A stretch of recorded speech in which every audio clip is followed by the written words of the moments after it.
3 seconds. That's all it took for Daniel Rivera's life to change forever. One moment he was restocking shelves in a corner store, the next he was diving in front of a stranger's child as a gun fired. The bullet tore through his chest, meant for a little girl whose CEO mother was too busy on her phone to notice danger walking through the door. This is the story of single dad took a bullet to save a little girl. 3 minutes later, her CEO mom arrived. Stay until the end and comment which city you're watching from, so I can see how far this story travels. The fluorescent lights of Morrison's corner store buzzed overhead like angry wasps, casting everything in that tired yellow glow that made 9 p.m. feel like 3 a.m. Daniel Rivera's back ached as he bent to restock the bottom shelf, his third shift in 2 days. But rent was due and Lucas needed new shoes. Again. "Dad, can I get the grape juice?" Daniel looked up to see his 8-year-old son holding up a bottle. Those big brown eyes, Maria's eyes, hopeful in the harsh light. "We've got juice at home, mijo." "But it's the gross kind, the healthy kind." Despite everything, Daniel smiled. "The healthy kind keeps you strong." Lucas sighed with the weight of someone who'd heard this before, setting the bottle back with exaggerated care. The kid was growing up too fast, too aware of words like budget and overtime. 8 years old and already calculating costs in his head before asking for things.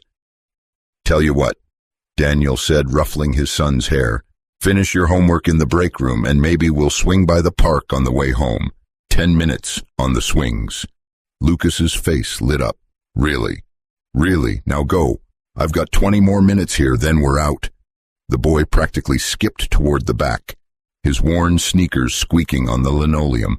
Daniel watched him go, his chest tight with that familiar cocktail of love and guilt. Friday night. Other kids were at sleepovers, movies, living the childhood Lucas deserved. Instead, his son was doing multiplication tables in a storage room while his dad earned minimum wage. "Just until I finish night school," Daniel reminded himself. 6 more months. Then the electrician's certification, then better jobs, then... The door chime cut through his thoughts. Daniel glanced up, automatic smile, ready for a customer, but the woman who entered wasn't looking for milk and bread. She moved like she was being chased by something invisible, designer heels clicking rapid fire across the floor, one hand pressed to her Bluetooth earpiece, the other gesturing sharply at nothing. "No, Richard, I don't care what the projections say." Her voice carried that particular edge of someone used to being obeyed. "We're not pivoting strategy 3 weeks before launch. Tell Henderson if he can't handle the timeline, I'll find someone who can." Behind her, almost forgotten, a little girl trailed in, maybe 6 years old, clutching a stuffed horse, her blonde curls bouncing as she tried to keep up with her mother's long strides. "Mommy, you said we could—" "Not now, Sophie." The woman didn't even look back. "Mommy's on an important call." The little girl's face fell, but she didn't argue. Just hugged the horse tighter and wandered toward the candy aisle, small and alone. Daniel felt that familiar tug, the one that made him check on Lucas 5 times a night, the one that made him notice every kid who looked lost or sad. He started to move toward the girl, then stopped himself. Not his business. Her mother was right there, 10 feet away, and the last thing he needed was some executive thinking the janitor was creeping on her kid. "Excuse me." The woman snapped her fingers at Daniel without looking at him. "Where's your coffee, the real kind, not that flavored nonsense?" "Aisle 3, ma'am, back wall." She was already moving, still talking into her earpiece. "I don't care if it's after hours in Tokyo, wake them up. This is a $40 million contract, Richard. They can handle a midnight call." Sophie had found the candy, now standing on tiptoes to reach a chocolate bar on the second shelf. Her fingers brushed it, couldn't quite grasp it. "Need help, sweetheart?" Daniel called softly. The girl turned shy, but hopeful. "I can't reach." "Which one?" She pointed to the Hershey's bar, Daniel grabbed it, but instead of handing it over, he crouched to her level. "Did your mom say it was okay?"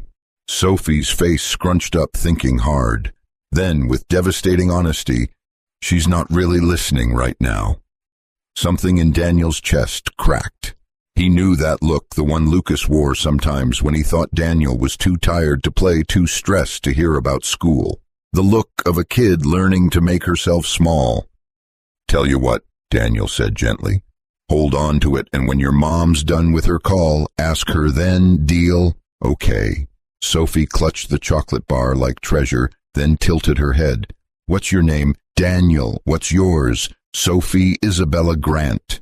She pronounced each name carefully, proud. "I'm 6 3/4. That's a big number. My mommy says I'm very mature for my age." There was something rehearsed about the phrase, like she'd heard it from adults instead of living it. "I bet you are." Daniel stood, glancing at the mother still on her phone, now jabbing angrily at her tablet. "You stay where I can see you, okay, right here in this aisle." "Okay, Mr. Daniel." He went back to his boxes, but kept one eye on the little girl. She'd started organizing the candy by color, lining them up on the shelf in a rainbow pattern, humming softly to herself. From the break room, he heard Lucas laugh at something, probably that math video with the singing numbers he loved. The sound loosened something in Daniel's shoulders. Small mercies. His kid was safe-fed, doing homework instead of wandering lonely through a store while his parent ignored him. The door chime rang again.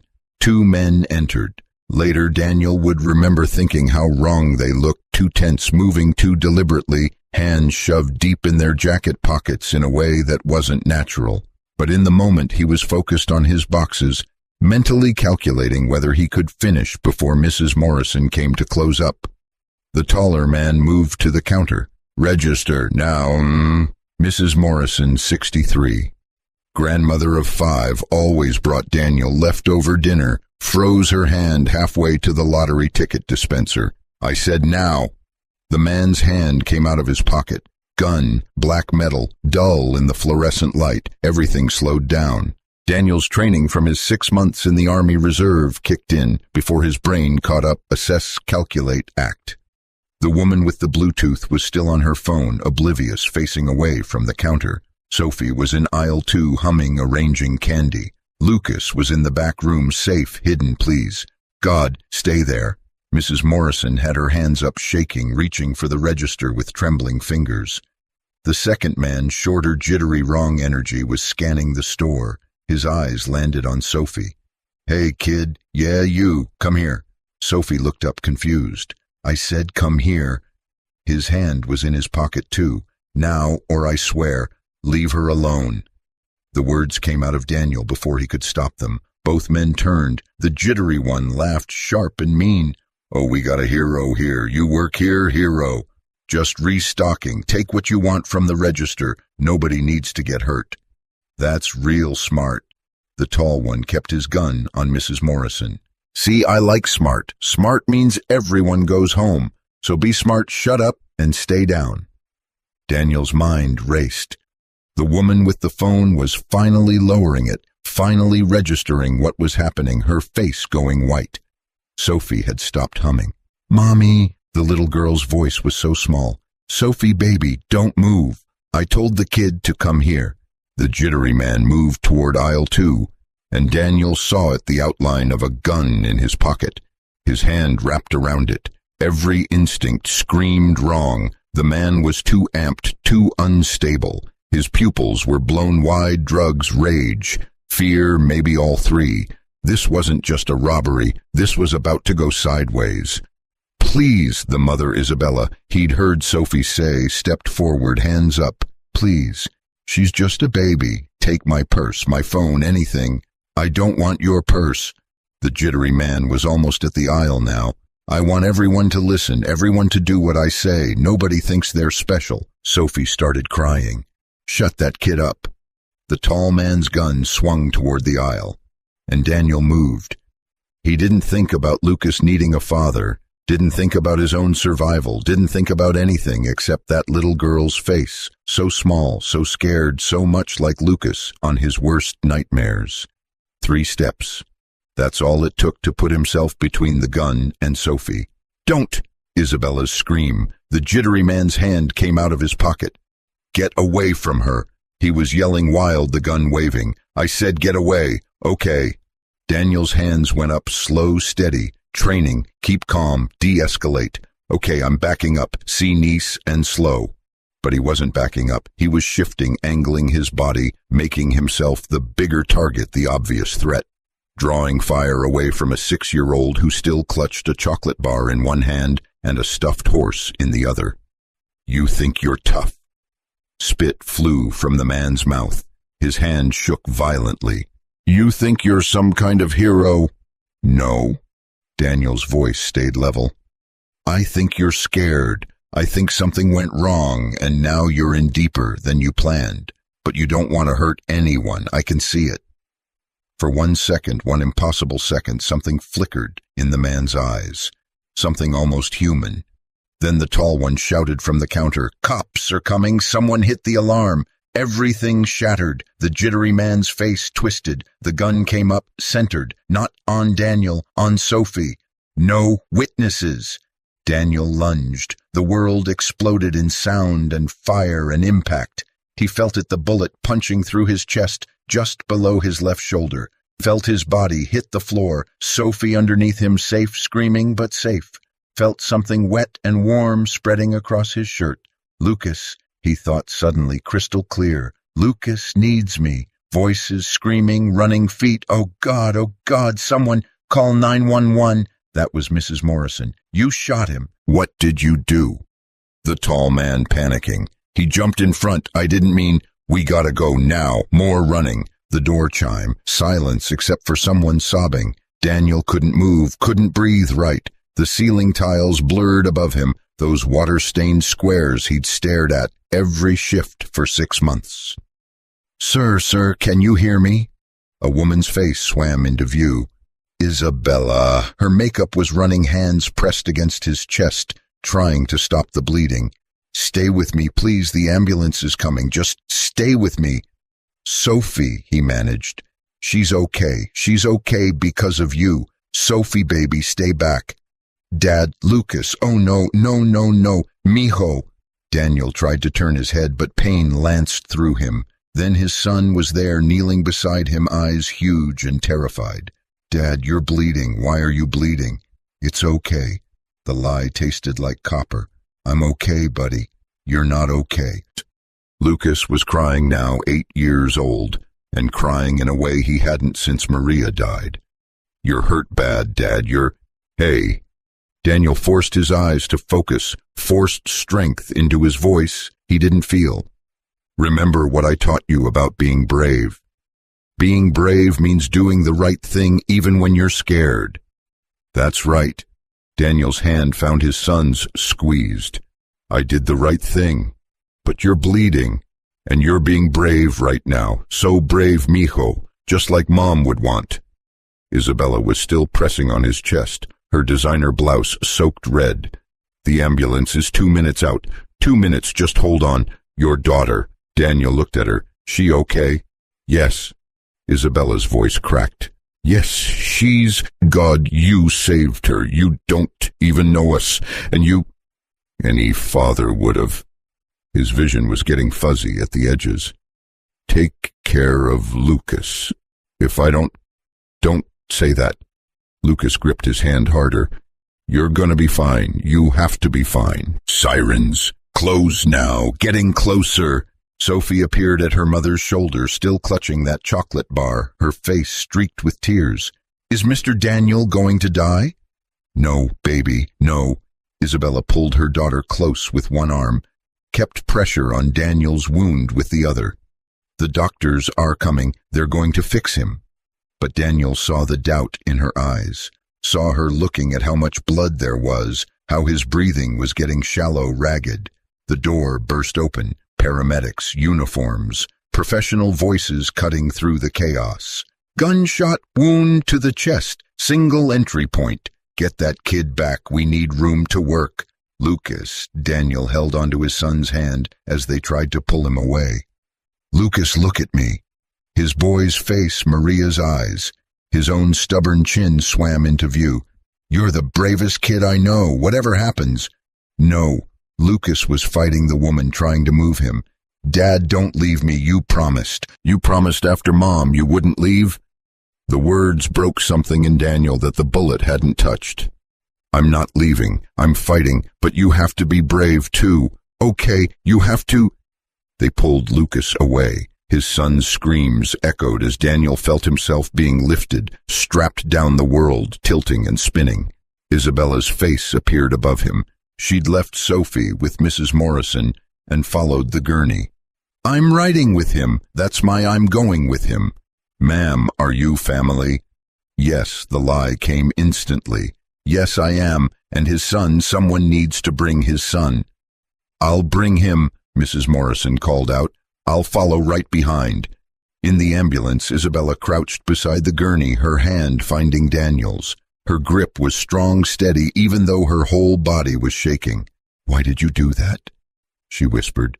"You don't know us. You don't know Sophie." Daniel's lips moved. The oxygen mask made it hard to talk, but he managed. "Same reason you'd have if you'd seen it in time." Her face crumpled. "But I didn't see it.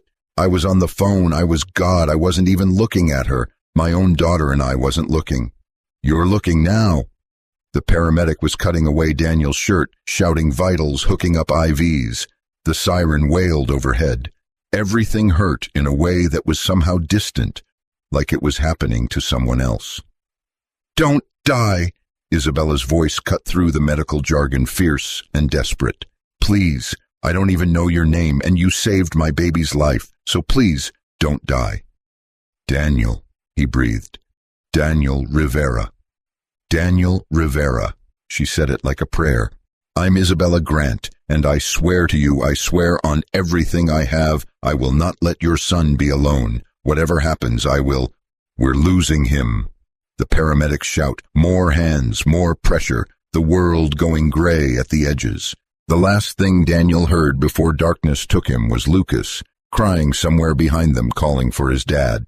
The last thing he thought was that he'd do it again, 1,000 times over, because some things mattered more than breathing. The waiting room at County General smelled like disinfectant and bad coffee.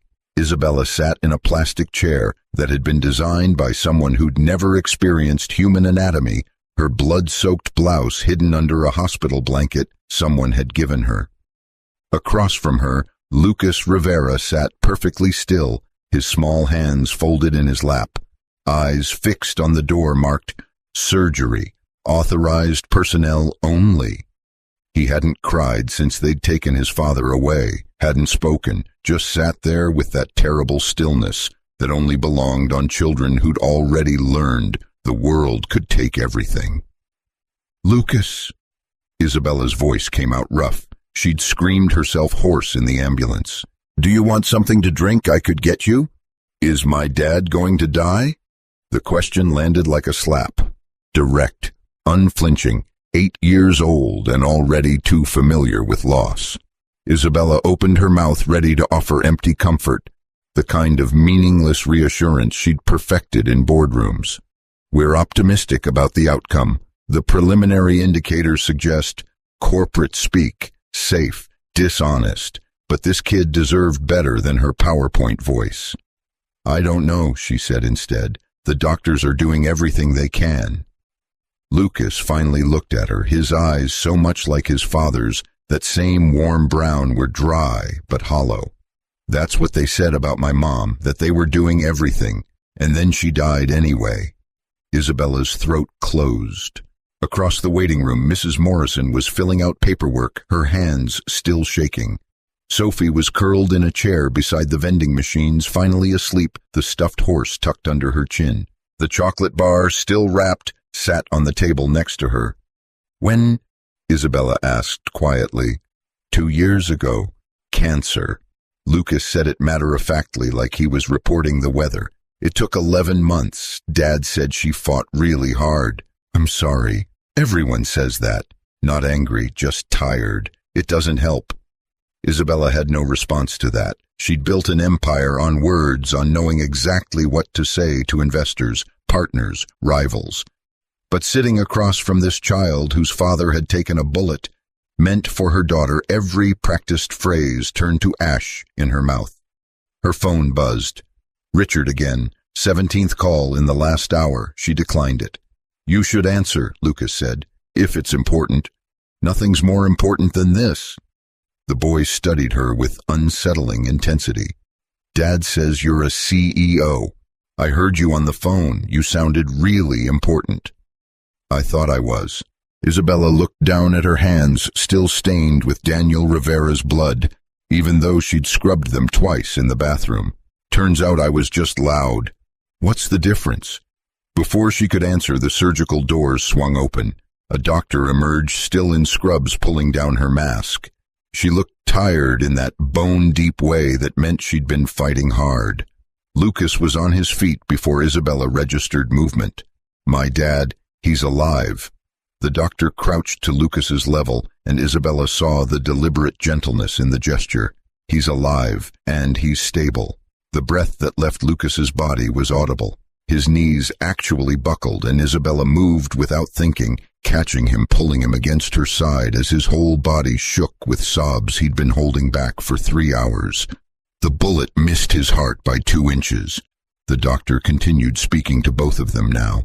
Collapsed his left lung, fractured a rib, and caused significant bleeding. We've repaired the damage, reinflated the lung, and he's receiving transfusions now. But he's going to be okay. Lucas's voice was muffled against Isabella's shoulder. He's going to need time to heal. Weeks, maybe months, but barring complications, yes, he's going to be okay.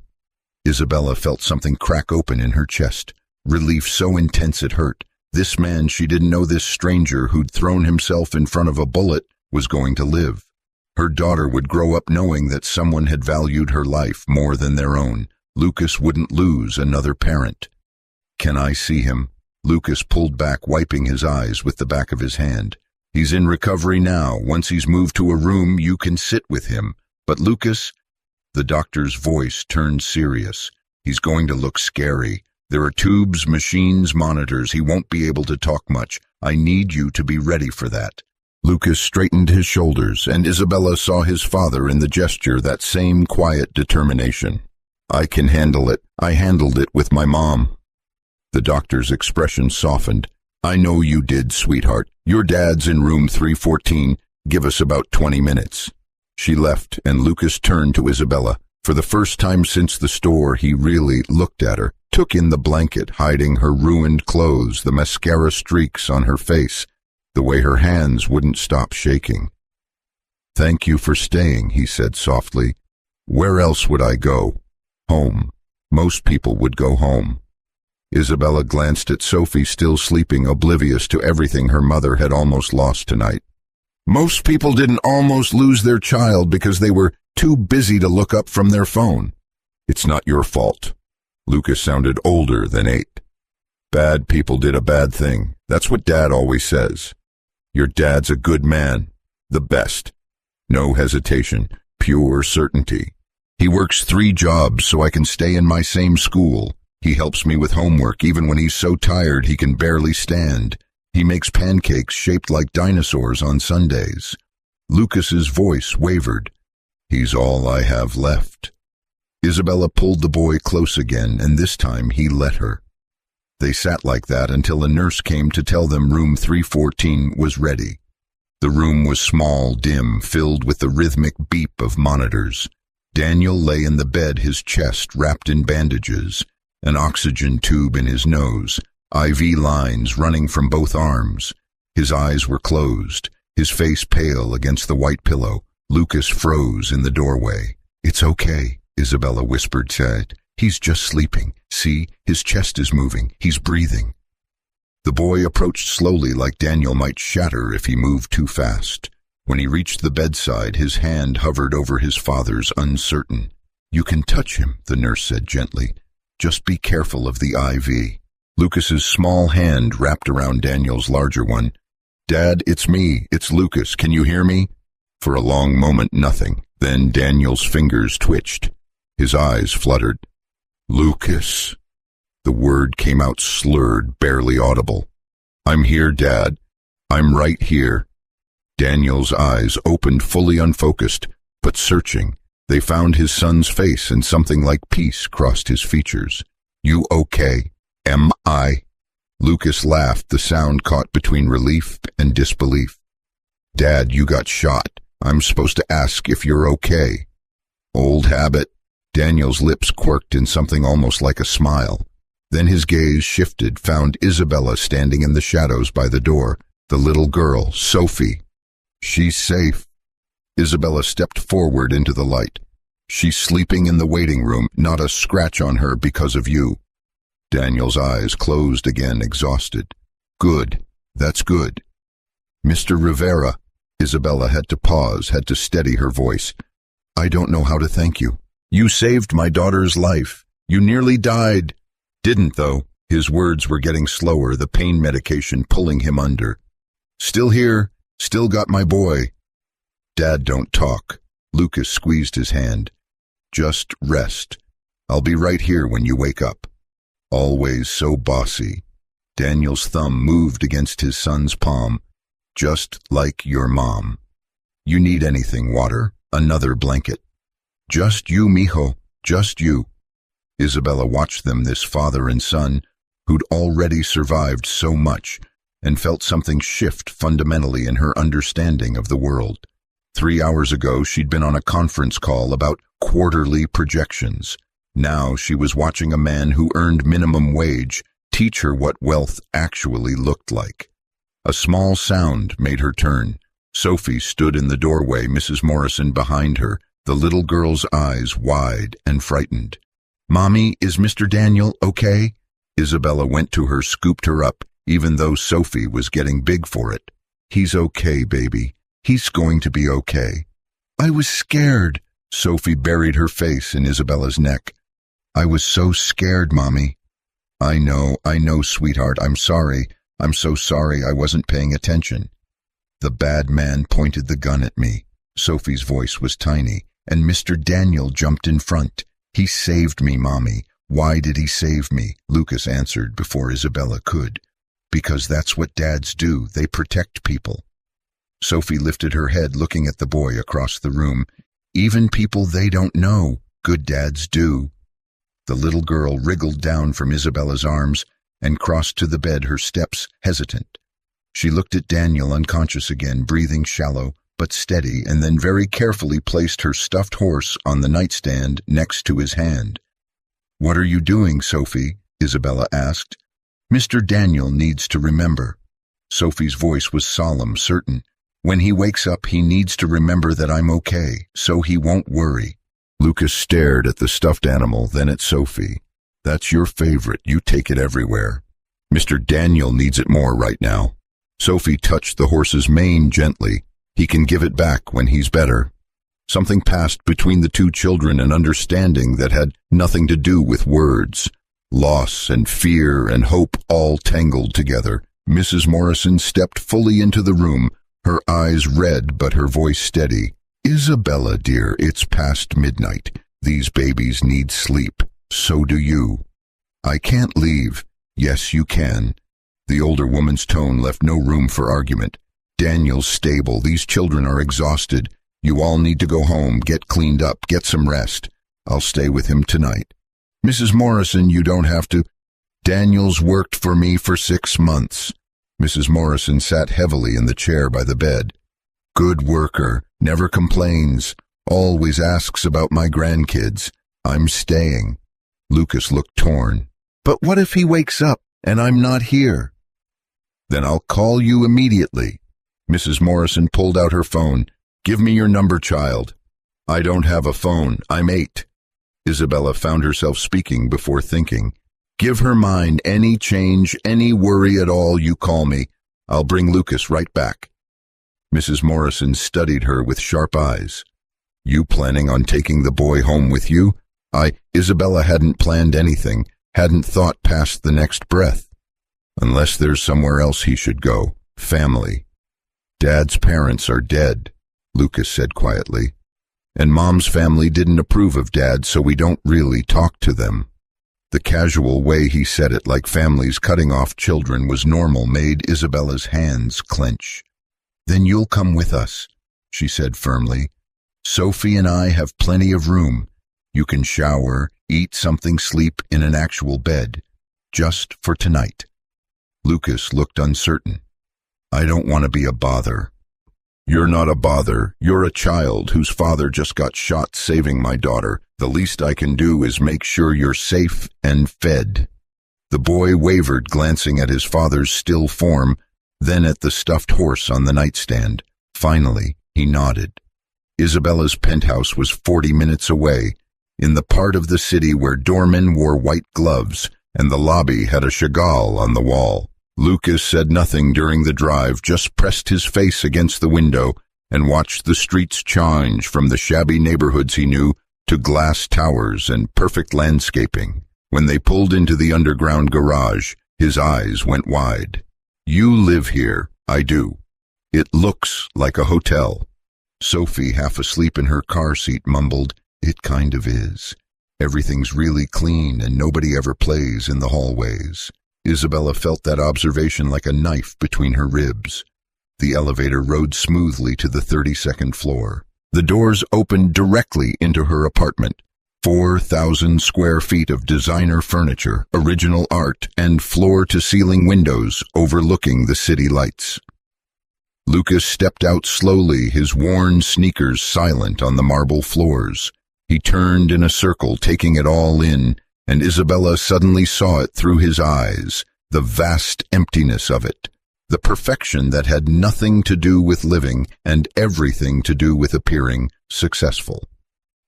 Your house is really big, he said carefully. Too big, Isabella heard herself admit. Come on, guest rooms this way. She led them down the hallway, past her home office, past the formal dining room she'd used exactly twice in 3 years, to the guest wing. 2 bedrooms, a shared bathroom, everything decorated in shades of cream and beige that were meant to be soothing but just felt cold.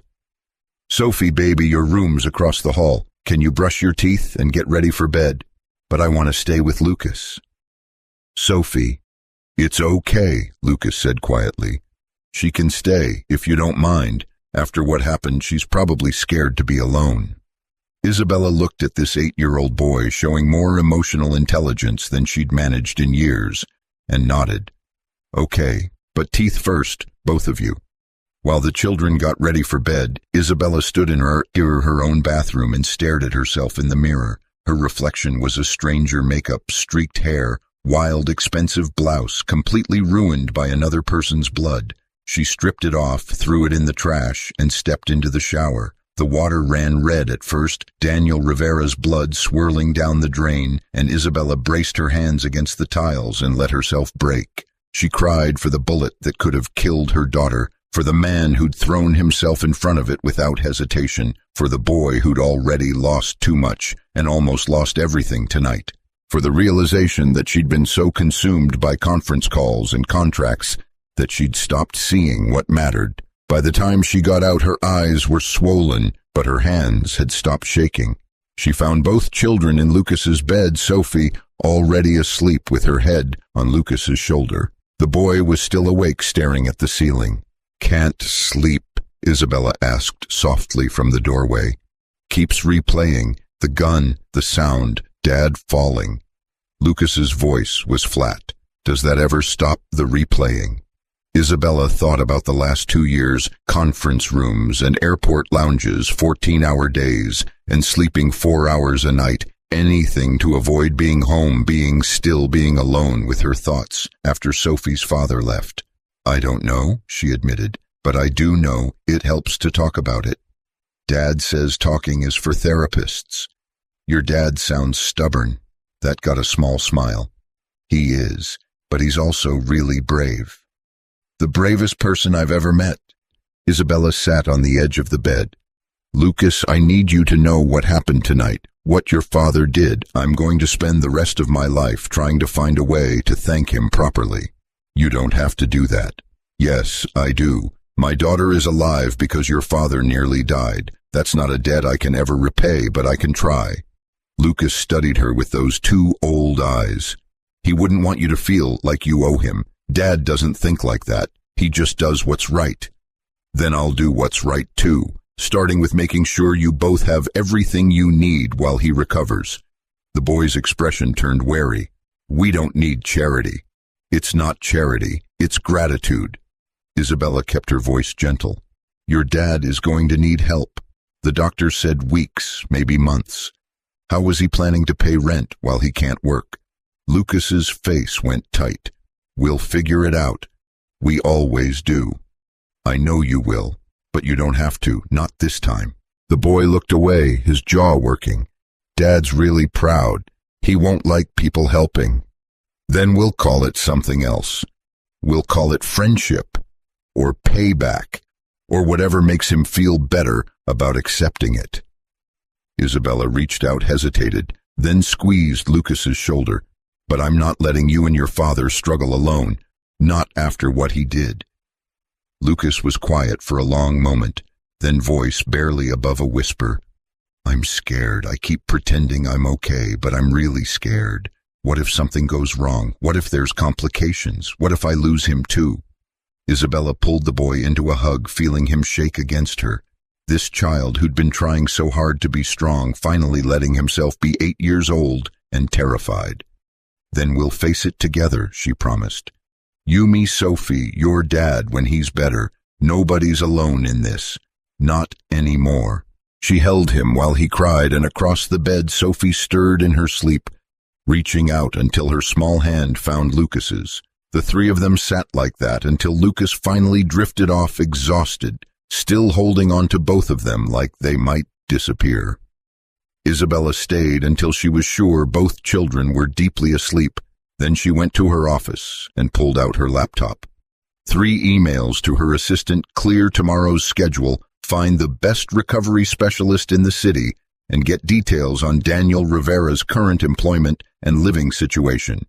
Then she opened a new browser and searched how to help someone who doesn't want help, how to support a single parent, how to be present for your child. The search results glowed in the darkness, and outside the windows the city sprawled below millions of lights, millions of lives, and somewhere in County General Hospital, a man who'd reminded her what really mattered was sleeping in room 314 with a stuffed horse on his nightstand. Isabella worked until dawn, planning, researching, trying to find a way to put right what her carelessness had nearly destroyed. When morning came, she'd have to become a different kind of mother, a different kind of person. And it started with keeping her promise to an 8-year-old boy who'd already learned that the world could take everything. She wouldn't let it take anything more. The coffee in the hospital cafeteria tasted like regret and burnt rubber, but Isabella drank it anyway. 6 a.m., and she'd been awake for 26 hours straight, running on adrenaline and the sharp edge of purpose that came from nearly losing everything that mattered. Lucas sat across from her, methodically working through a stack of pancakes that looked like they'd been made in 1987 and reheated every morning since. Sophie was picking at her fruit cup, quiet, in a way that wasn't natural for her. "Mrs. Morrison texted," Isabella said, checking her phone for the dozenth time. "Your dad had a good night. Stable vitals, no complications." Lucas nodded, but didn't look up from his plate. He'd barely spoken since waking up, just moved through the morning routine like a small robot shower, clothes borrowed from Sophie's dresser, swimming on his thin frame breakfast, going through motions because stopping meant thinking and thinking meant feeling. "Can we see him now?" Sophie asked. "I want to make sure he remembers me." "He remembers you, baby. He asked about you last night, remember? But what if he forgot during the sleeping? Sometimes I forget my dreams." Isabella reached across the table, squeezed her daughter's hand. "We'll go up right after breakfast, I promise." Room 314 looked different in daylight. Less terrifying, more clinical. Daniel was awake this time, his bed raised slightly, watching morning news on the mounted TV, with the sound off. Mrs. Morrison was knitting in the corner chair, her needles clicking a steady rhythm. "Look who's here," the older woman said warmly. "He's been asking about you every 10 minutes, Lucas." Daniel's head turned, and Isabella saw him really take in his son for the first time since the shooting, The borrowed clothes, the hollows under his eyes, the way Lucas was holding himself together with pure willpower. "Mijo." His voice was stronger than last night, but still rough. "Come here." Lucas crossed the room in 3 quick steps, and Daniel reached out his good arm, the one without the IV, pulling his son close. Neither of them spoke. They didn't need to.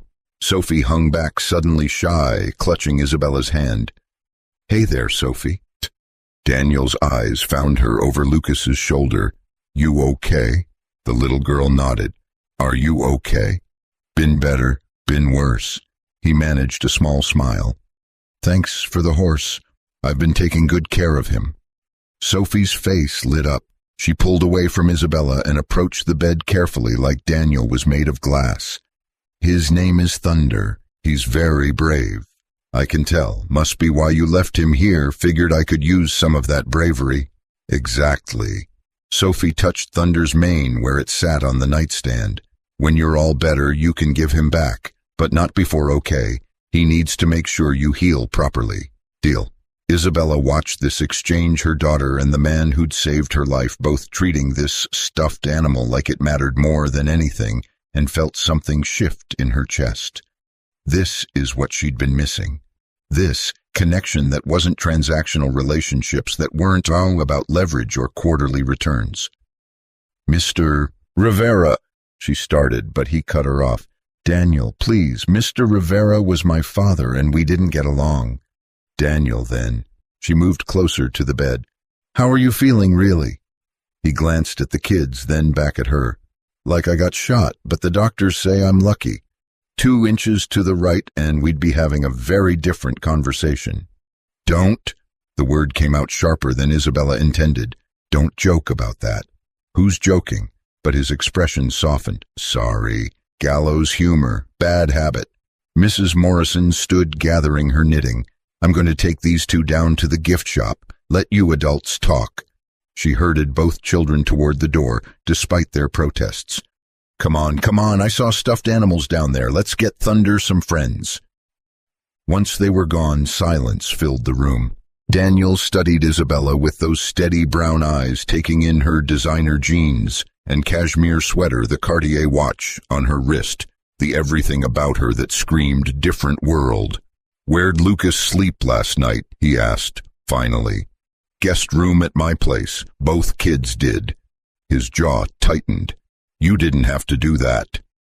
"Yes, I did. He's 8 years old, and his father was in surgery. Where else was he supposed to go?" Mrs. Morrison would have. "Mrs. Morrison is 63 and runs a corner store. She can't take care of a traumatized child overnight." Isabella pulled up the chair, sat down.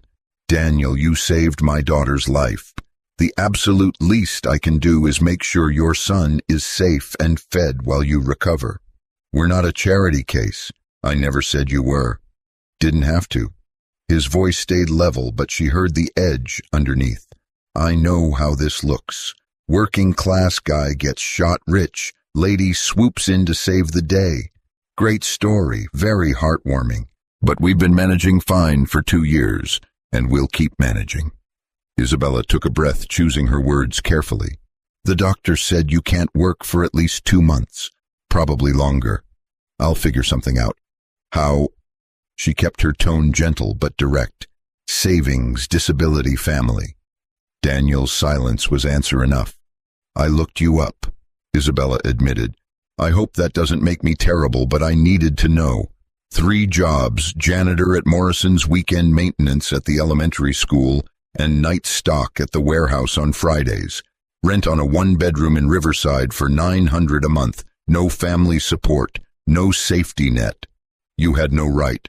"You're right, I didn't, but I did it anyway because I need to help, and I knew you'd refuse if I didn't come prepared." She leaned forward. "Daniel, how are you going to pay rent when you can't work? What happens to Lucas when you can't afford groceries?" His hands clenched on the blanket.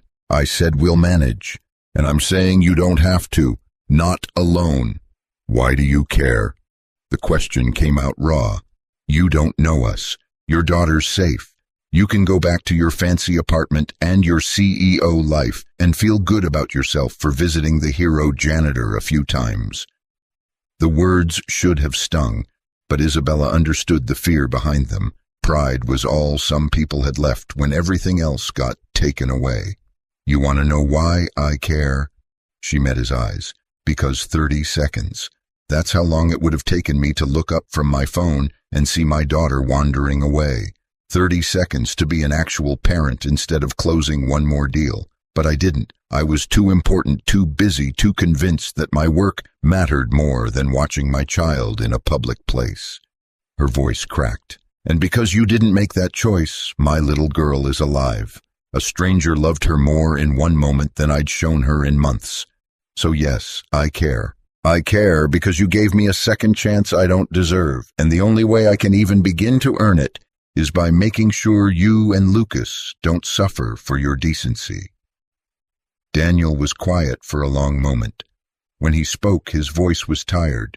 "It's not your fault I got shot. Isn't it? If I'd been paying attention, if I'd kept Sophie close, those men would have grabbed the money and left. You'd be at work right now. Lucas wouldn't have spent last night terrified he'd lose another parent. Or Sophie would be dead." Daniel's bluntness cut through her spiral. "You want to play the guilt game, fine, but here's the truth. I saw a gun pointed at a kid and I moved. That's on me, my choice. And I'd make it again." "I know you would. That's what terrifies me."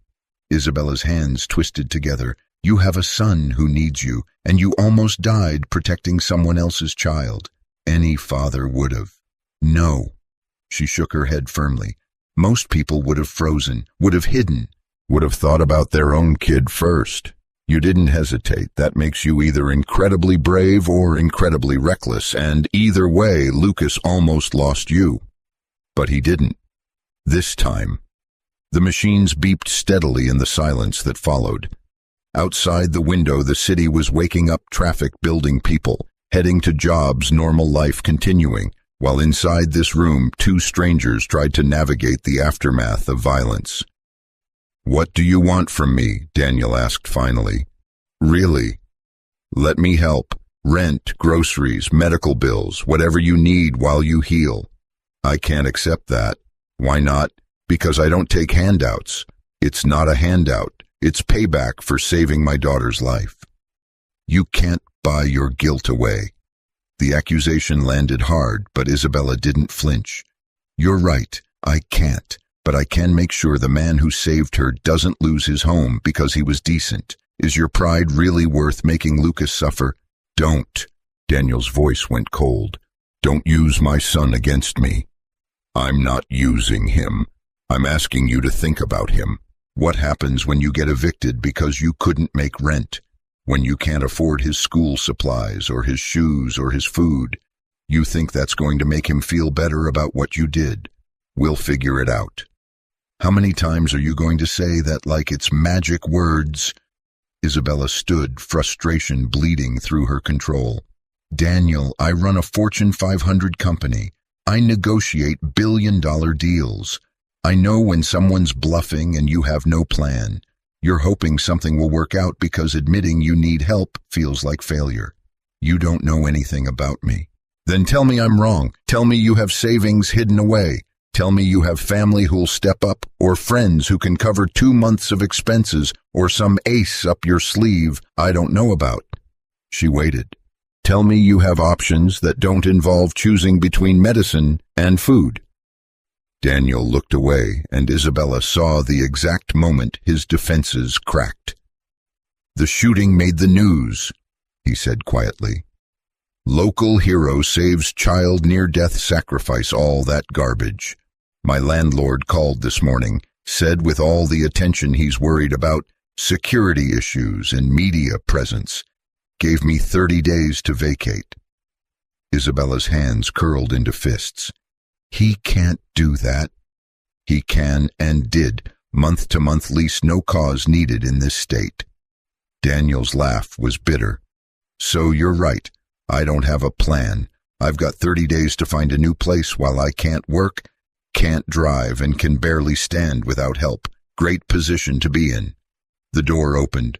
Lucas walked in with Mrs. Morrison and Sophie, all three carrying stuffed animals from the gift shop. Lucas took one look at his father's face and stopped. "What's wrong?" "Nothing, mijo."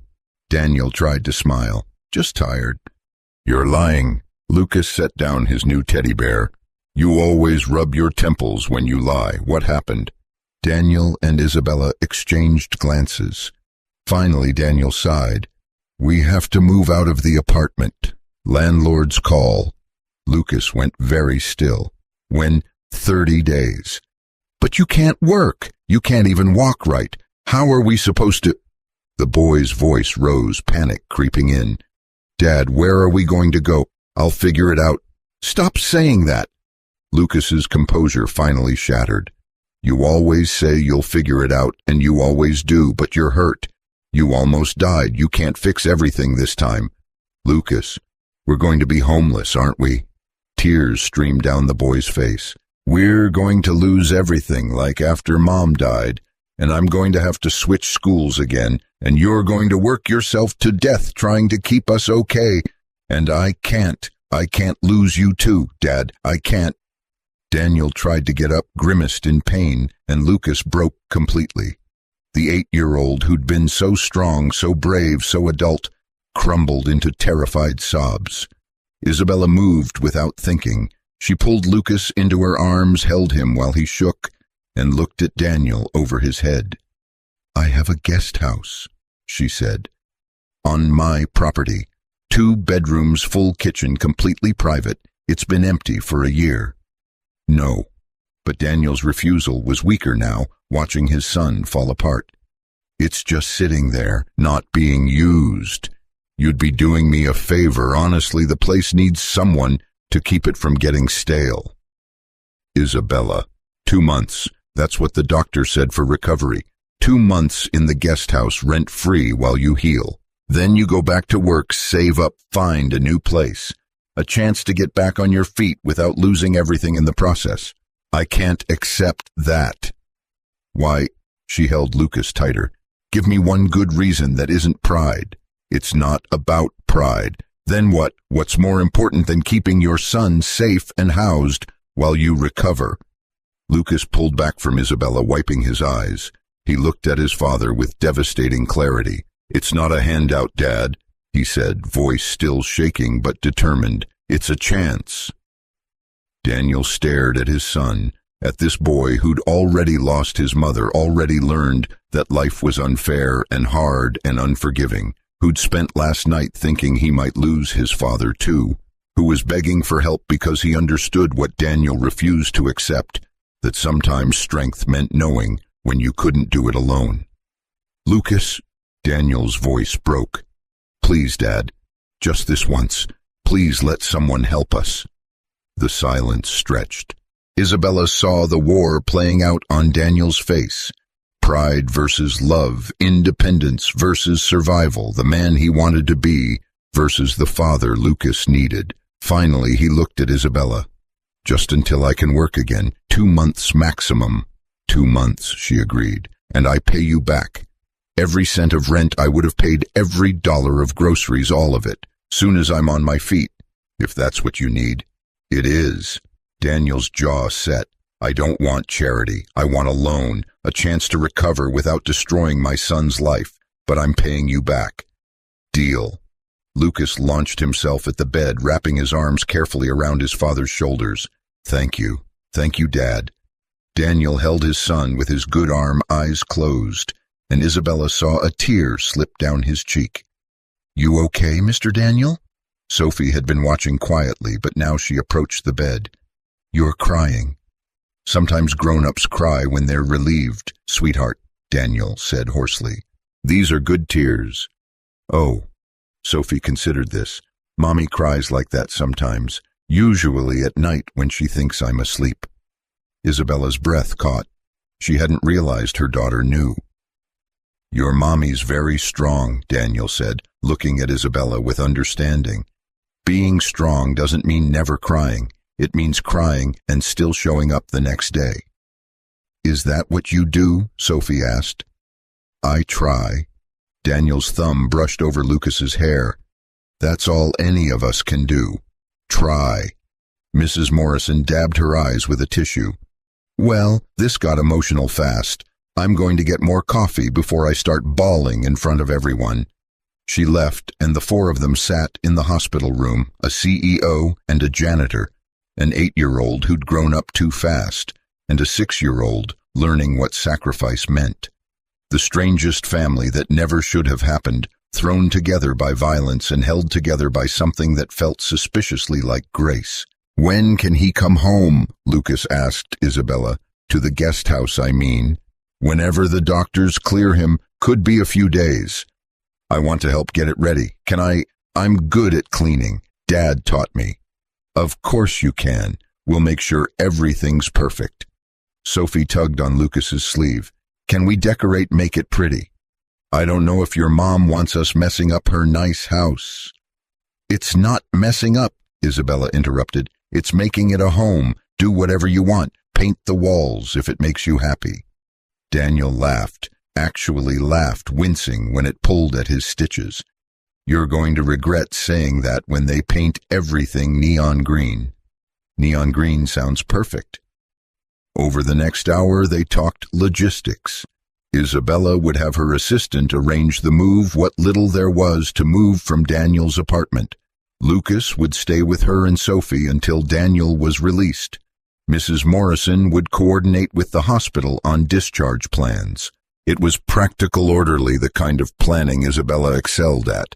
But underneath the logistics, something else was happening. The careful distance between strangers was dissolving.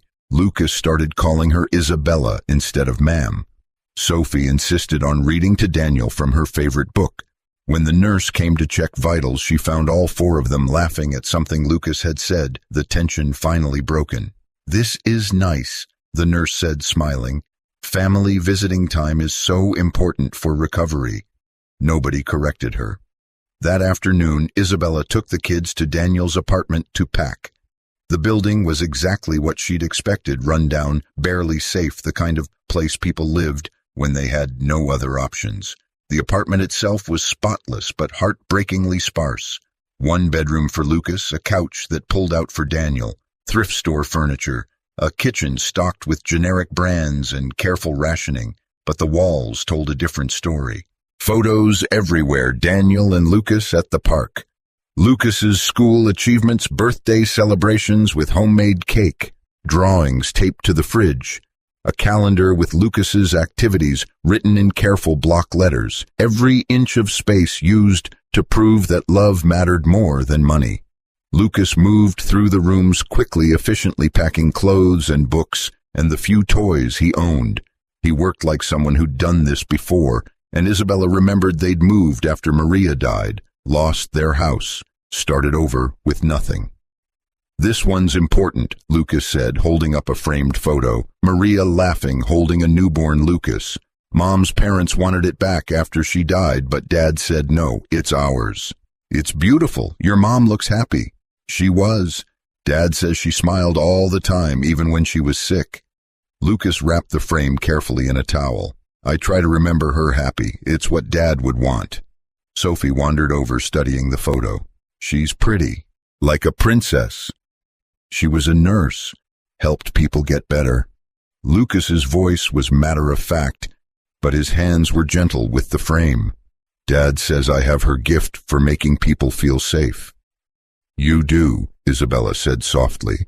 You made Sophie feel safe last night. And me. The boy looked up at her, and for a moment he looked his age, young, uncertain, needing reassurance. Do you really think this will work? Living at your place? I know it will. How? Isabella knelt beside him, meeting his eyes. Because your dad is strong, and you're strong, and together you can handle anything. The guest house just gives you a safe place to be strong from. That's all. Lucas nodded slowly, then very quietly. Thank you for not giving up on us. Lucas Rivera, I will never give up on you. That's a promise. The boys smiled, small but real, and went back to packing. By evening, everything was loaded into Isabella's car. As they drove away from the building, Lucas watched it disappear, In the side mirror, his expression unreadable. "You okay back there?" Isabella asked. "Yeah." He turned forward. "It's just weird. That place was home for 2 years. Now it's just somewhere we used to live." "Home isn't a place," Sophie said wisely, parroting something she'd clearly heard before. "It's people." "When'd you get so smart?" "I've always been smart. You just noticed." Lucas laughed, and the sound filled the car with warmth. Back at the penthouse, they set up Lucas's things in the guest room, his clothes in the dresser, his books on the shelf, Maria's photo on the nightstand where he could see it before sleep. It looked less sterile now, more lived in, more like a room where a real child existed. That night, Isabella made dinner. Nothing fancy, just pasta and salad, but she set the table called the kids, and they sat down together. No phones, no TV, just 3 people sharing a meal and conversation. "This is nice," Lucas said through a mouthful of spaghetti. "Dad and I usually eat in front of the TV because we're too tired to talk." "We can do that too, if you want," Isabella offered. "No." He shook his head. "This is better, feels like a real family." Sophie nodded enthusiastically. "Like the families in movies." Isabella looked at these 2 children, hers by blood, and Choice his by circumstance and growing affection, and realized something fundamental had shifted. This wasn't temporary hospitality. This wasn't guilt or obligation. This was the beginning of something real, and it started with keeping the promise she'd made to a boy who'd already lost too much. Nobody was losing anything more, not on her watch. Daniel came home on a Wednesday afternoon, and Lucas cried when the wheelchair rolled through the guest house door. Not sad tears this time, relief joy, the kind of crying that came from holding your breath for days and finally being allowed to exhale. "Hey, mijo." Daniel reached up from the chair, and Lucas fell into his arms, careful of the bandages but desperate for contact. "I'm okay, I'm here." I know, but seeing you here, really here." Lucas pulled back, wiping his eyes. "Sorry, I'm being a baby." "You're being human, big difference." Isabella stood in the doorway with Sophie watching father and son reconnect in the space she'd spent 3 days preparing. The guest house had been transformed from sterile perfection to livable warmth. Lucas's drawings on the fridge, Sophie's welcome home banner strung across the living room, fresh flowers on the kitchen counter, the kind of touches that said people lived here, not just existed. "What do you think?" Isabella asked Daniel. "Is it okay?" He looked around slowly, taking in the comfortable couch, the stocked kitchen visible through the archway, the sunlight streaming through windows that overlooked the garden, the wheelchair accessible ramp they'd installed overnight, the bathroom with grab bars and a shower seat. Every detail considered, every need anticipated. "It's too much," he said quietly. "It's exactly enough." Isabella moved into the room. Bedrooms down the hall. Lucas already claimed the second room. Kitchens fully stocked. "I had my assistant guess at what you'd need, so if something's wrong, just tell me." Isabella: "There's a physical therapist coming tomorrow at 10. Dr. Chen recommended her, and the home health nurse will check in every other day for the first 2 weeks. You didn't have to do all this." "Yes, I did." She met his eyes. "You saved my daughter. This is the least I can do." Daniel opened his mouth to argue, then seemed to think better of it. He looked exhausted, pain etched around his eyes, despite the medication, and Isabella realized he was using every ounce of energy just to stay upright. "You need to rest," she said gently. "Lucas can show you around later. For now, let's get you to bed." Between her and the nurse who'd driven him home, they got Daniel settled in the master bedroom. The bed was hospital-grade adjustable with all the pillows and supports the discharge papers had recommended. Daniel sank into it with a groan of relief. "This is nicer than any bed I've ever owned," he admitted. "Good, you'll be spending a lot of time in it for the next few weeks." Thrilling. Lucas appeared with Thunder, the stuffed horse. "You still need this. Doctor said complete recovery takes time." Daniel accepted the toy with a smile. "Thanks, buddy. Thunder and I will tackle this together." Sophie peeked around the doorframe. Are you comfortable, Mr. Daniel? Do you need more pillows? Mommy bought like 17 pillows. I'm perfect, sweetheart. Your mom thought of everything. She's good at that. She thinks of everything for work, but now she's thinking about you and Lucas instead. Sophie said it so matter-of-factly, like she'd been waiting years for her mother to redirect that focus. It's nice. Isabella felt the observation like a gentle rebuke and a benediction all at once. Over the next week, they fell into a rhythm nobody had planned but somehow worked. Isabella would bring breakfast to the guest house every morning before the kids went to school, usually something simple: toast and eggs, fruit, and coffee. She'd find Daniel already awake, sitting in the chair by the window watching the sunrise like he was memorizing it. "You don't have to keep doing this," he said on the fourth morning, but he was already reaching for the coffee she'd brought. "I want to. Besides, the kids love it. Sophie talks about nothing but Lucas at school. He mentioned she's teaching him French. She's teaching him what?" Daniel's smile was tired but genuine. "Apparently your daughter decided Lucas needs to be culturally sophisticated.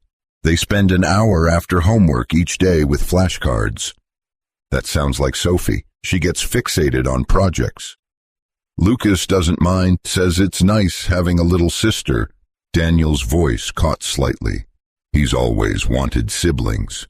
Isabella sat in the chair across from him, cradling her own coffee.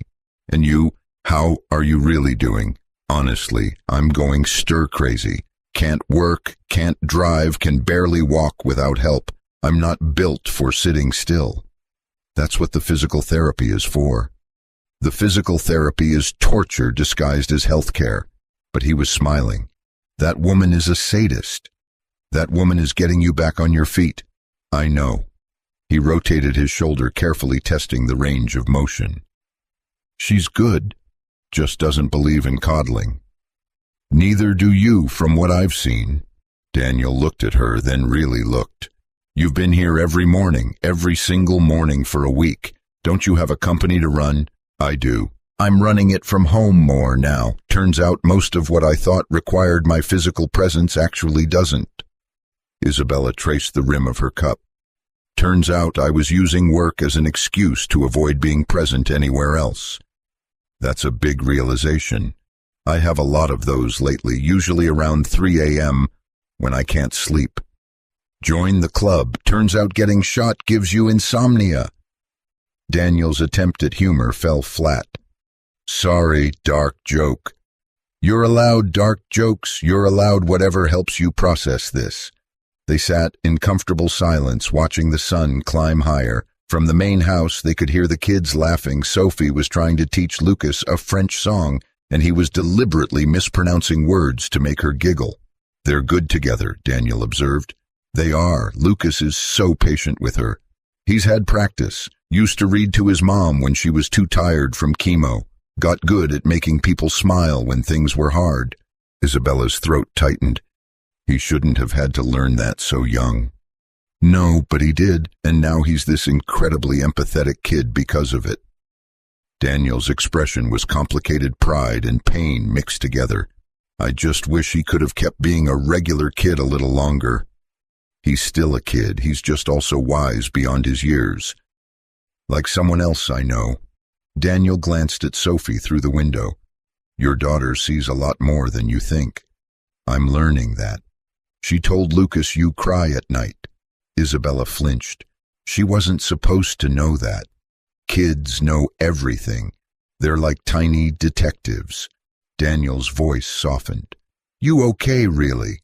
"I'm working on it. Some days are better than others." "The divorce?" She looked at him surprised. "Lucas told you." "Mentioned Sophie's dad isn't in the picture." I filled in the blanks. Daniel shifted in his chair, grimacing at the movement. "None of my business, but kids don't miss that stuff. The crying, the long hours at work, the trying to be everything at once. Sophie sees it. I know I'm trying to do better." "You are doing better. She's happy. Happier than she's been, according to Lucas. Because of you and Lucas being here. Maybe. Or maybe because her mom's actually home for dinner now, because she's getting bedtime stories instead of business calls. because she's not fighting for attention anymore. Daniel met her eyes. You're a good mom, Isabella. You just forgot for a while. The words should have felt like criticism, but coming from him, this man who'd nearly died protecting her daughter, they felt like forgiveness. Thank you, she whispered. For what? For not hating me, for not blaming me for what happened. Daniel frowned. Why would I hate you? Because if I'd been paying attention, we've been over this. You can't control what bad people do. You can only control how you show up afterward. He leaned forward slightly. And you've shown up every single day. For me, for Lucas, for Sophie. That matters. Before Isabella could respond, the doorbell rang. She checked her watch, 8:30, too early for the physical therapist. I'll get it, she said, heading toward the main house. She opened the door to find a reporter with a camera crew behind him. Isabella Grant, I'm Mike Stevens from Channel 7 News. We're doing a follow-up story on the Morrison's Corner Store shooting, and we'd love to get a statement about the hero who saved your daughter. Isabella's stomach dropped. No comment. Just a few questions. How are you thanking Mr. Rivera? Is it true you've moved him into your home? Our sources say. I said no comment. She started to close the door. The public has a right to know about the hero janitor. Isabella stepped outside, pulling the door shut behind her. When she spoke, her voice had the steel that made boardrooms go silent. Daniel Rivera is not a headline. He's not a story for you to exploit. He's a man who was shot protecting my child, and he deserves privacy and respect while he recovers. But surely the public wants to know. The public doesn't need to know anything except that he's healing and wishes to be left alone. Now get off my property before I call security and have you removed. Stevens held up his hands. We're on a public sidewalk, Ms. Grant. First Amendment gives you the right to report news, not to harass trauma victims for ratings. Isabella pulled out her phone. I'm calling my lawyer. You have 60 seconds to leave before this becomes a story about media harassment instead of feel-good heroism. Your choice. The reporter hesitated, then gestured to his crew. Fine, but this story's running with or without your cooperation. Then run it without my cooperation, and without Daniel Rivera's name, his photo, or any identifying information. He's a private citizen who deserves to be left alone. They left, and Isabella stood on the porch, shaking with anger and adrenaline. Through the guest house window she could see Daniel watching. He'd seen everything. She walked back slowly, trying to compose herself. That was impressive, Daniel said when she entered. Scary but impressive. They'll be back. Other reporters too, probably. Isabella sank into the chair. I'm sorry. I should have anticipated this. How you can't control the news. I can control the narrative. I should have gotten ahead of this, made a statement, something. She rubbed her temples. Instead, they're treating you like some human interest story. The hero janitor, like your job defines your worth. Daniel's laugh was bitter. To most people it does. Not to me. No. He gestured at the guest house. Be honest, Isabella. If I was a CEO like you, would you have felt this much need to help? Or is this guilt because the working class guy saved the rich lady's kid? The question hit harder because there was truth in it. I don't know, Isabella admitted. Maybe part of it is guilt, but the bigger part is gratitude and respect, and she struggled for words. You're a better person than I am. You proved that when you moved without thinking while I stood there frozen. I'm trying to learn from that. Daniel was quiet for a moment. I'm not a better person. I just had less time to think. That's not true, and you know it. Lucas told me how you volunteer at the school, how you help Mrs. Morrison with her grandkids, how you give half your tips to the night stalkers who have it worse than you. Isabella leaned forward. You're good, Daniel. Genuinely good. And I'm trying to figure out how to be half as decent. You're already decent. You're just figuring out how to show it. The physical therapist arrived then, and Isabella excused herself to give them privacy. She went back to the main house to find both kids at the kitchen table, Sophie reading in French while Lucas did math homework. Was that a reporter? Lucas asked without looking up. Yes, how did you? I saw from the window. They're going to be a problem, aren't they?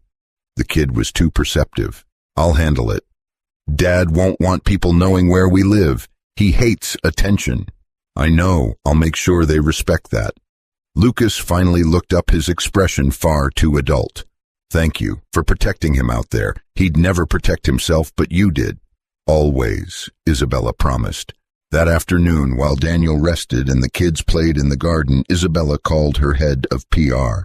20 minutes later, she had a strategy, a brief statement confirming Daniel was recovering privately, a request for media to respect his privacy, and a very clear threat that any outlet that harassed him would find themselves on the wrong end of her legal team.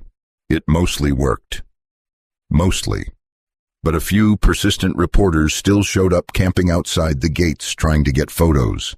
Isabella had security remove them, upgraded the privacy fence, and eventually leaked a story to a rival network about media harassment that shamed the others into backing off.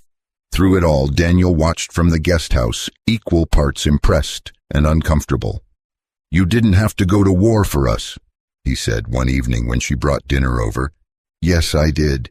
You'd do the same for Lucas. That's different. He's my son, and you saved my daughter.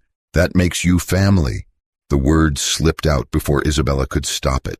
Daniel stared at her. Family. Isabella backtracked. I just meant you're important to us. To Sophie. She asks about you constantly, wants to know if you're feeling better, if you like the meals we send over. Isabella. Daniel's voice was gentle. It's okay. I get it. Get what? That this is strange for everyone. We're strangers who got forced together by trauma, and now we're trying to figure out what we are to each other. He gestured at the space between them. It's weird. It's allowed to be weird. It doesn't feel weird, though. That's what scares me. Isabella sat on the couch, suddenly exhausted. It feels right. Having you and Lucas here feels more like family than my actual family ever did, and I don't know what to do with that. Daniel was quiet for a long moment. When he spoke, his voice was careful. My wife died 2 years ago. Cancer. It was long and it was brutal, and when it was over, I swore I was done. Done getting close to people, done risking that kind of pain again. Lucas was enough. Lucas was everything. What changed? A bullet meant for a kid I'd never met. He smiled sadly. Funny how near-death experiences make you reconsider your positions on isolation. Are you reconsidering? Every day I'm here, yeah. Daniel met her eyes. You're not what I expected, Isabella Grant. What did you expect? Someone colder, more distant, someone who'd write a check and feel like they'd done their duty. He shook his head. Instead, you show up every morning with coffee. You sit with a janitor and talk about insomnia and guilt and how we're both trying to be better. You go to war with reporters to protect my privacy. You've turned your home into a safe space for a kid who isn't yours. Lucas is... I know what Lucas is to you. I see how you look at him, like he matters. Daniel's voice roughened. Nobody's looked at him like that except me and his mom. So yeah, I'm reconsidering a lot of things. Isabella's heart was beating too fast. Like what? Like whether I'm brave enough to let someone in again. Like whether it's fair to Lucas to keep him isolated in my grief. Like whether this... He gestured at the guest house, the main house beyond the weird family they'd accidentally created. Like whether this could be something real instead of just temporary. The words hung in the air between them, fragile and terrifying. I don't know how to do this, Isabella admitted. I've never been good at the personal stuff. I run companies, I close deals, I make things happen professionally, but relationships I failed at my marriage. I'm barely figuring out how to be present for my own daughter. I don't know how to, neither do I. Daniel interrupted. I barely survived losing Maria. The thought of caring about someone again, of being that vulnerable, it terrifies me. Then why are we even talking about this? Because I think we're already there. Daniel's honesty was devastating. I think I started caring the moment you held my hand in the ambulance, and I think you started caring when you promised Lucas he wouldn't be alone. This is insane. We barely know each other. We know the important things. We know what we're willing to sacrifice. We know how we show up when things get hard. Daniel shifted on the couch, pain flickering across his face. Look, I'm not saying we need to figure everything out tonight. I'm just saying maybe we stop pretending this is temporary. Maybe we admit that something's happening here and see where it goes.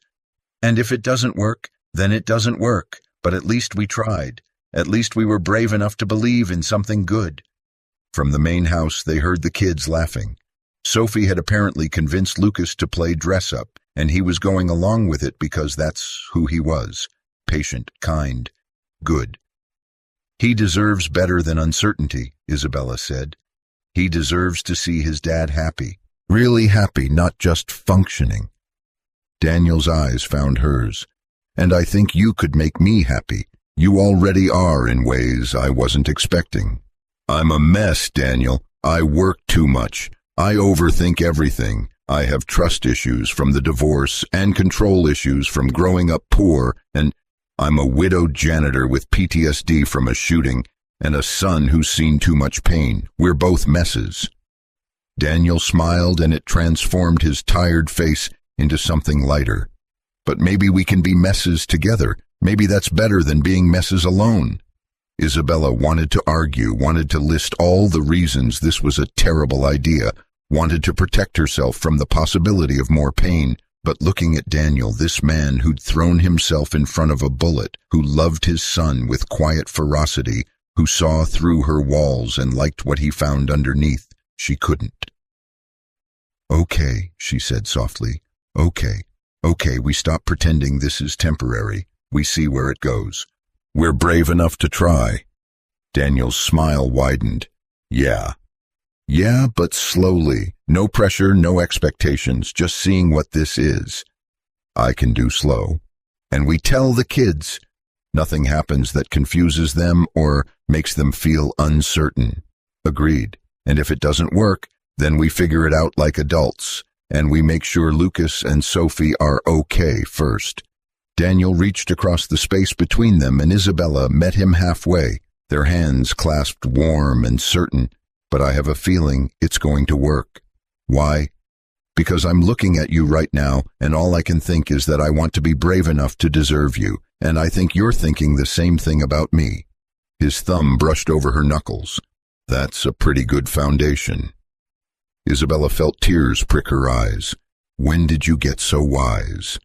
Around the time I got shot. Nearly dying gives you clarity. She laughed, the sound caught between tears and relief. And Daniel pulled her closer, carefully mindful of his injuries, but insistent. She let herself lean into him, let herself imagine what this could become.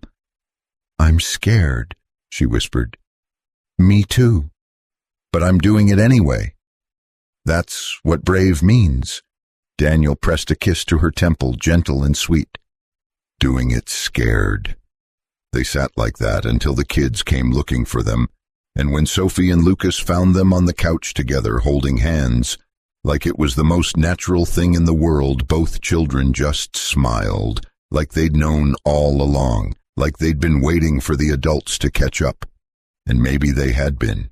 6 weeks after the shooting, Daniel walked without the cane for the first time. Not far, just from the guest house to the main house, maybe 30 yards, but he made it without help, without pain shooting through his chest, without his legs threatening to give out. Lucas watched from the kitchen window, hands pressed against the glass, hardly breathing until his father reached the door. Then he flung it open and threw his arms around Daniel's waist. You did it, Dad. You walked all by yourself. Easy, mijo, I'm still breakable. But Daniel was grinning, ruffling his son's hair, though maybe a little less breakable than yesterday. Isabella stood in the doorway, coffee mug frozen halfway to her lips, and the look on her face made Daniel's chest tighten in a way that had nothing to do with his injuries. What? He asked. Nothing. Just you're really healing.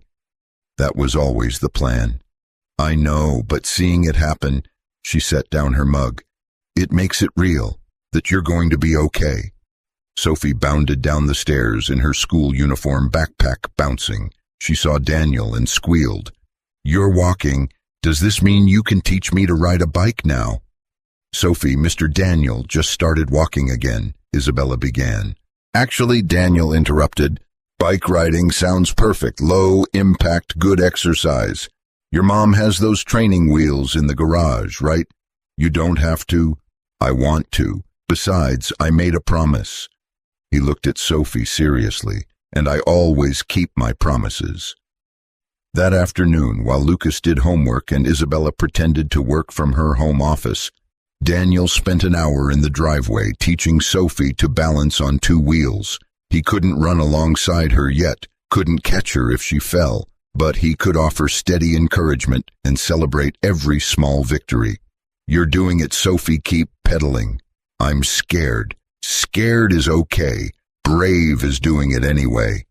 Isabella watched from the window. This man who'd taken a bullet for her daughter, now patiently teaching her something Isabella herself had never made time for. The divorce had happened right when Sophie was old enough to learn, and afterward Isabella had been too consumed with work and survival to think about training wheels and skinned knees. But Daniel thought about it. Daniel made time. "He's good with her," Lucas said, appearing at Isabella's elbow. "He's good with everyone. He likes you, you know, like really likes you." The boy's tone was carefully casual. "He smiles different now, like how he used to smile at Mom." Isabella looked down at Lucas, this 8-year-old carrying the weight of his father's happiness. "How do you feel about that? About Dad being happy?" Lucas considered. "I think it's good. He's been sad for a long time. He tries to hide it, but I can tell." "And you're okay with us, with whatever this is becoming? Are you asking permission?" "Maybe. You and Sophie, you'd be affected by any decisions we make. That matters." Lucas turned to face her fully, and his expression was so earnest, it hurt. "You make Dad laugh. Like really laugh, not the polite laugh he does for other people. And Sophie, she's like the little sister I always wanted. So yeah, I'm okay with it. More than okay. What if it doesn't work out? What if it does?" The question was so simple, so hopeful. Aren't good things worth the risk? Out of the mouths of babes, Isabella thought. When did you get so wise? "I've had good teachers." Lucas nodded toward the driveway where Daniel was applauding Sophie's successful solo ride around the cul-de-sac. "Dad taught me that being brave means trying even when you're scared. I think you should be brave." The court date arrived faster than any of them expected. People of the state versus Marcus Webb and Kyle Chen, the two men who'd walked into Morrison's corner store with guns and walked out as attempted murderers. Daniel had been dreading it for weeks.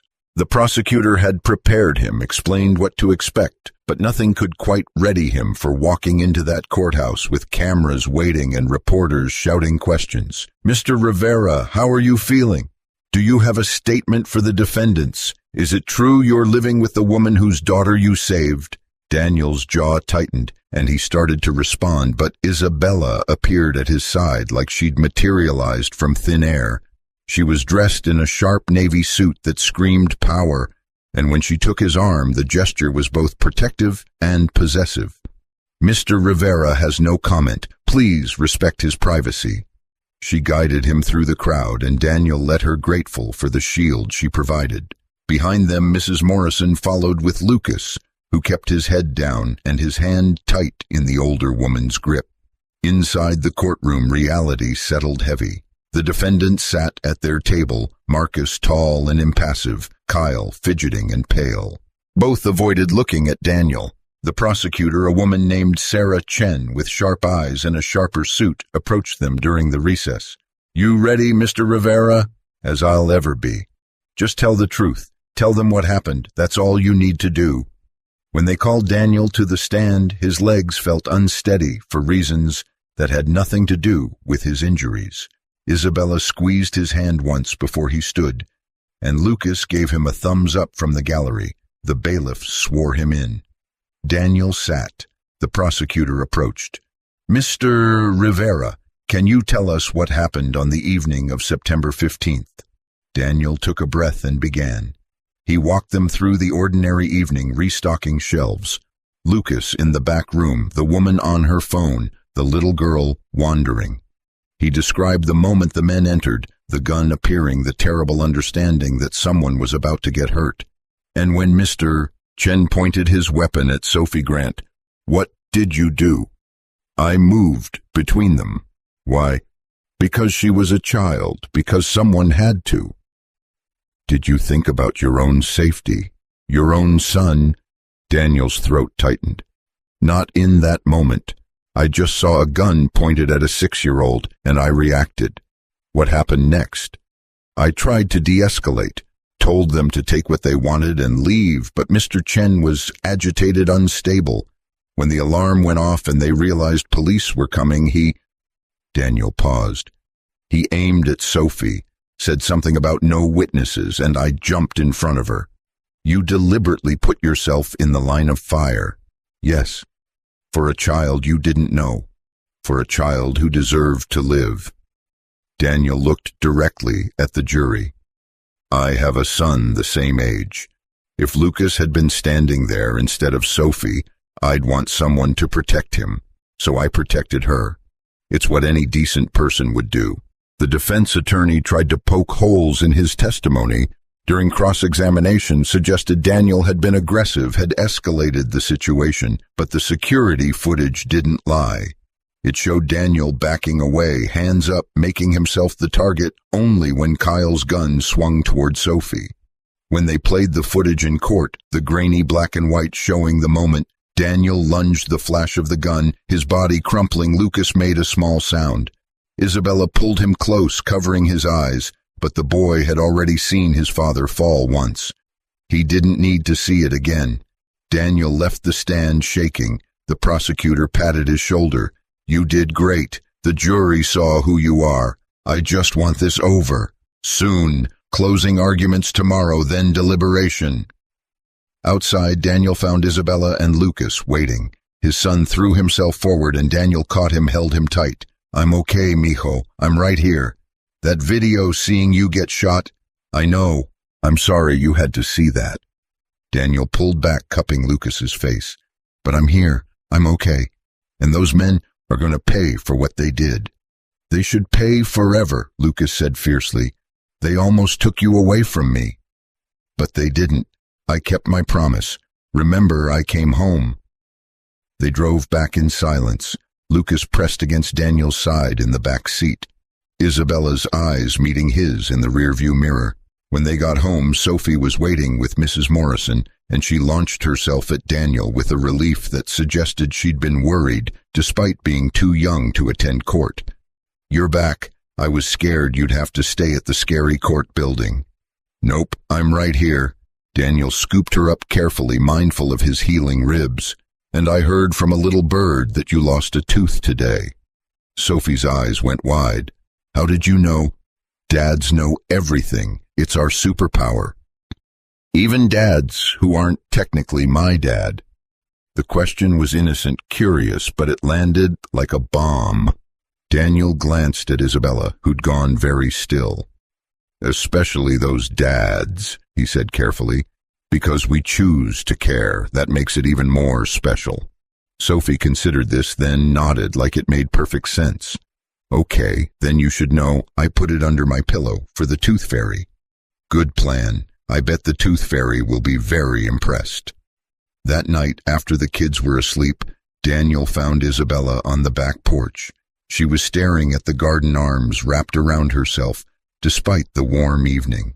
"Hey," he said softly. "You okay? Sophie asked me earlier if you were going to be her dad, like officially." Isabella's voice was tight. I didn't know what to tell her. Daniel lowered himself onto the porch swing beside her. "What did you say?" "That adults need time to figure things out. That we care about each other, but we're taking it slow." She finally looked at him. "Was that wrong?" "No, it's honest." Daniel reached for her hand. "But for what it's worth, I've been thinking about the same thing. About being Sophie's dad. About being part of a family again. about what that means, what it looks like. He squeezed her fingers. I loved Maria. She was my whole world, and losing her nearly destroyed me. I swore I'd never put myself in that position again. Daniel, let me finish. I swore I'd never risk that kind of pain, but then I met you, and you're terrifying, Isabella Grant. You're brilliant and fierce, and you make me want to be braver than I am. You make me want to believe in second chances. I'm a mess, she whispered. I'm still figuring out how to be a good mom. I work too much. I overthink everything, and I'm a janitor with PTSD and a bullet scar and a son who's seen too much tragedy. We're both disasters. Daniel smiled. But maybe disasters are better together. You really think we can do this? Make this work? I think we're already doing it. Living together, raising the kids together, supporting each other. We're just scared to call it what it is, which is a family. Daniel said it simply, certainly. Not traditional, not what either of us planned, but real. Sophie and Lucas already think of each other as siblings. You and I, we're building something here, something good. Isabella's eyes filled with tears. I want that. God, I want that so much. But what if I fail again? What if I can't be what you and Lucas need? Then we figure it out together. That's what families do. Daniel pulled her closer, and she let herself lean into him. You don't have to be perfect, Isabella. You just have to show up. And you've been showing up every day since the shooting. That's all I need. I'm scared of losing this. Losing you. Join the club. I wake up every morning terrified this is temporary, that you'll realize you can do better than a guy who stocks shelves for minimum wage. You're so much more than your job. And you're so much more than your fears. Daniel tilted her chin up, meeting her eyes. We're both enough, just as we are. Can you believe that? Isabella searched his face, looking for doubt, for hesitation. She found only steady certainty. I'm trying, she admitted. That's all I ask. Just try. The jury deliberated for 3 hours. When the verdict came back guilty on all charges, including attempted murder, Daniel felt something release in his chest that had been tight since the shooting. Justice. Imperfect, complicated, but real. Kyle Chen wept when they read the sentence. 15 years possibility of parole in 10. Marcus Webb remained stone-faced at 20 years minimum. The judge spoke about the sanctity of human life, about the courage of ordinary citizens, about how Daniel Rivera's actions had prevented a tragedy. Outside the courthouse, reporters swarmed again, but this time Daniel was ready. Isabella stood beside him, and he took the microphone the prosecutor offered. I'm not a hero, he said clearly. I'm just a father who saw a child in danger and reacted.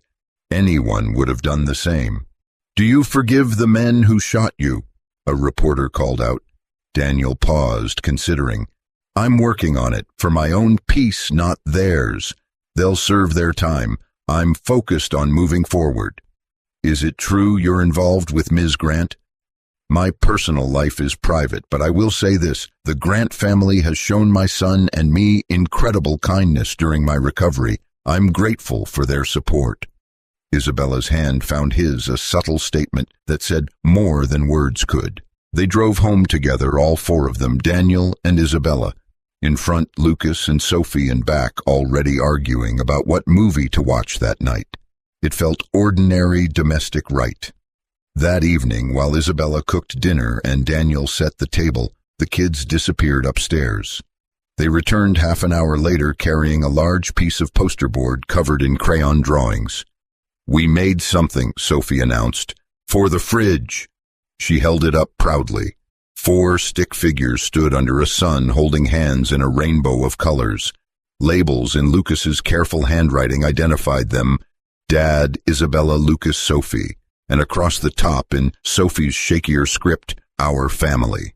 Daniel felt his throat close. Isabella's hand flew to her mouth. Do you like it? Lucas asked, suddenly uncertain.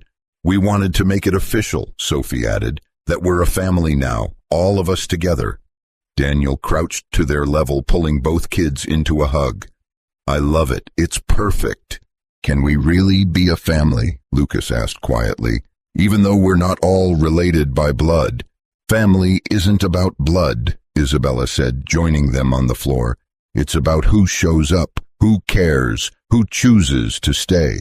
And you're choosing to stay. Sophie looked between the adults. Both of you forever.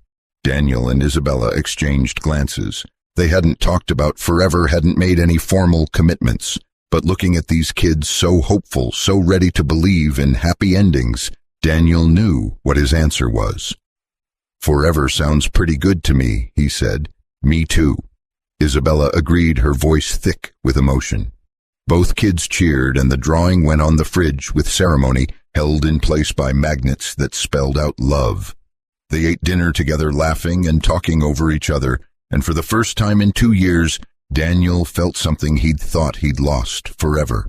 Hope, joy, home. Later, after the kids were tucked into bed, Lucas in his room. Sophie and hers both exhausted from excitement. Daniel and Isabella returned to the porch swing. The night was clear, stars visible despite the city lights, and the air smelled like jasmine from the garden.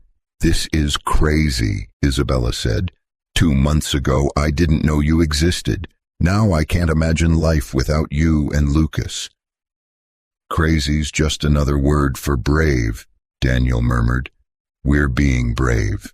Together. Together. They sat in comfortable silence, Daniel's arm around Isabella's shoulders, her head resting against his chest where his heart beat steady and strong. Alive, healing, happy. You know what I realized today? Isabella said softly. At the courthouse, when they showed that video of you getting shot, I realized that you didn't just save Sophie's life that night. You saved mine, too. I don't understand. I was so lost, drowning in work and guilt and loneliness. Sophie was growing up without really knowing me, and I was letting it happen because I didn't know how to stop. She lifted her head to look at him. But you showed me what matters. You gave me a reason to be present, to be better. You rescued me from myself.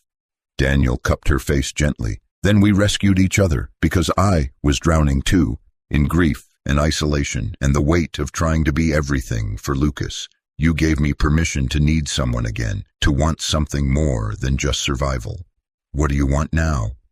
This.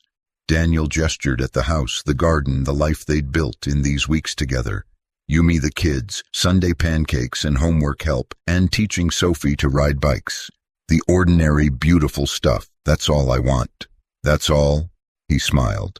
Okay, maybe one more thing. What? Daniel leaned in slowly, giving her time to pull away. She didn't.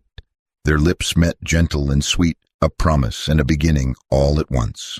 When they parted, Isabella was smiling. That was my first kiss since the divorce, she admitted. Was it okay? It was perfect. She kissed him again, longer this time, and Daniel felt the last of his walls crumble. We're really doing this, aren't we? Building a life together. Yeah, we really are. It's terrifying. The best things usually are. From inside the house, they heard Lucas call out, Dad, Isabella, can you come here for a second? They found both kids in Lucas's doorway, looking guilty. We weren't eavesdropping, Sophie said quickly. We were just getting water, and we happened to hear, You kissed. Lucas interrupted, grinning. We heard you talking, and then it got quiet, and we're sorry, Sophie finished. But also not sorry, because we're happy. Are you mad? Daniel looked at Isabella. She was trying not to laugh. We're not mad, he said, but it's bedtime, for real this time. Does this mean you're boyfriend and girlfriend? Lucas asked. It means we care about each other very much, Isabella answered, and we're figuring out what that means together as a family. Good, Sophie nodded sagely. Because Mr. Daniel, I mean Dad. She tested the word carefully, watching Daniel's reaction. You make Mommy smile, like really smile, and that makes me happy. Daniel's eyes stung. Did you just call me Dad? Is that okay? Lucas said you were like a dad to me now, choosing to care even though you don't have to, so I thought maybe it's more than okay. Daniel pulled her into a hug. "It's perfect, sweetheart." When the kids were finally truly asleep, Daniel and Isabella returned to the porch swing. The stars were brighter now, the night peaceful. "You've turned my life upside down," Daniel said, echoing words from weeks ago. Isabella smiled, remembering. "Maybe right side up." Their hands met in the darkness, fingers intertwining with the ease of practice. Around them the house settled into sleep, the guest house that had become home, the main house that had become family, the fence that had become a boundary protecting something precious. "I love you," Isabella whispered. "I know it's fast and maybe crazy, but I do. I love you too." Daniel brought her hand to his lips. "And it's not crazy. It's just right." They sat together as the night deepened, two people who'd found each other in the worst moment and chosen to build something beautiful from the wreckage. A man who'd bled for a stranger and learned to open his heart again. A woman who'd almost lost everything and discovered what actually mattered. Two children who'd learned that family was something you chose, something you built, something worth believing in. The greatest rescue, Daniel thought, wasn't from bullets or danger. It was from loneliness, from the isolation of grief and the prison of guilt, from the belief that broken things couldn't be made whole. And sitting there with Isabella, knowing his son slept safely inside, and Sophie dreamed peacefully beside him, Daniel understood that some stories didn't end with the hero walking away. Some stories ended with the hero finally coming home. This was home. This strange, unexpected, perfectly imperfect family, and he was never letting it go.